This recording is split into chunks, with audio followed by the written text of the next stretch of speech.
As women grow older, they face epic realities. They realize that, sooner or later, they will be infertile, they will find it increasingly difficult to conceive, and will soon need to find a partner, settle down, and start a new life. Family. Women usually experience this in their 30s. Most women aren't ready to face the wall, another term used to describe the imminent slowing down and eventual shutdown of the biological clock.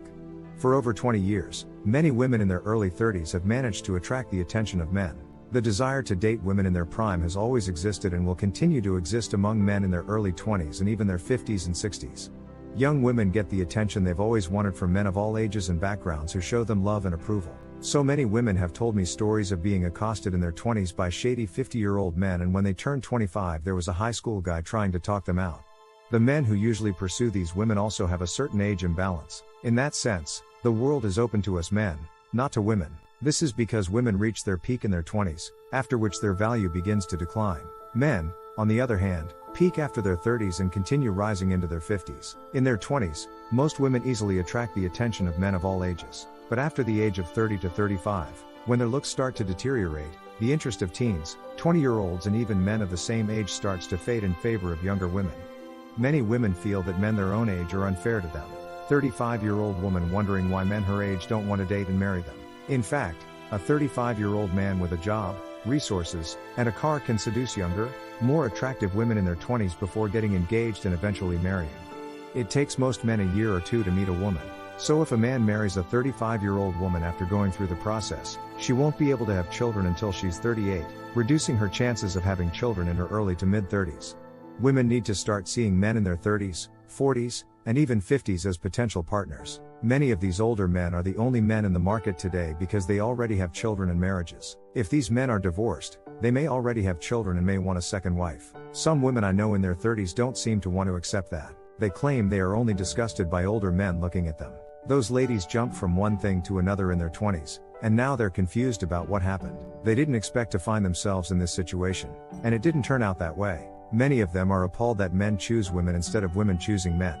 It is a challenge for women to accept that they are no longer persecuted as they used to be.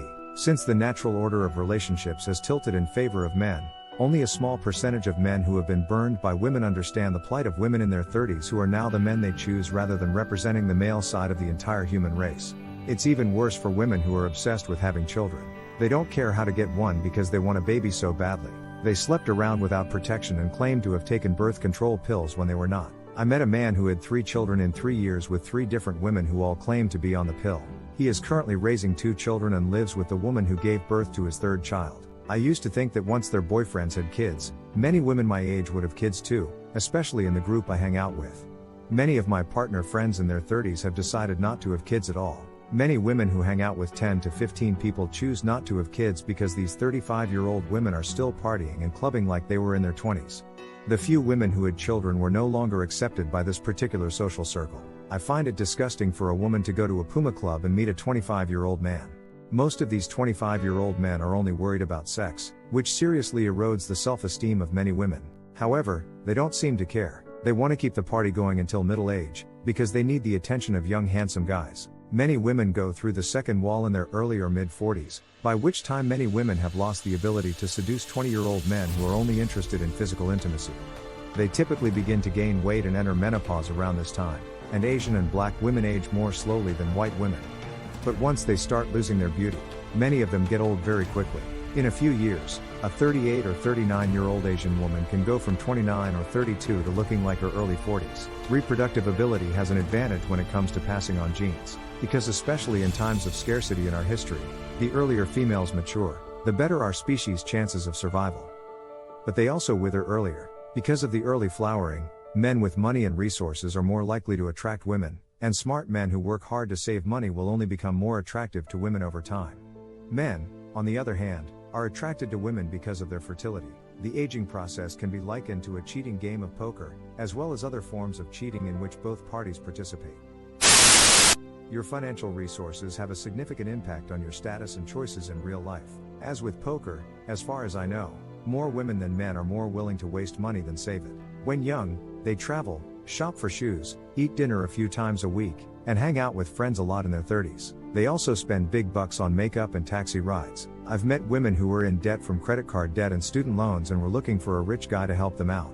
Many women I know have openly admitted to me that they are looking for a sugar daddy to help them pay off their debts. For women, the aging wall can be a serious psychological blow. Men age significantly slower than women, and once they hit their mid to late 30s, they are more willing to date a variety of women in their 20s. My single friends have most of the cards and poker chips in the new dating game, but since I recently introduced many of them to mgtow, they've dropped the game and focused on finding their own happiness. So the question isn't whether it's fair for women to mature prematurely and hit their saturation point at 30.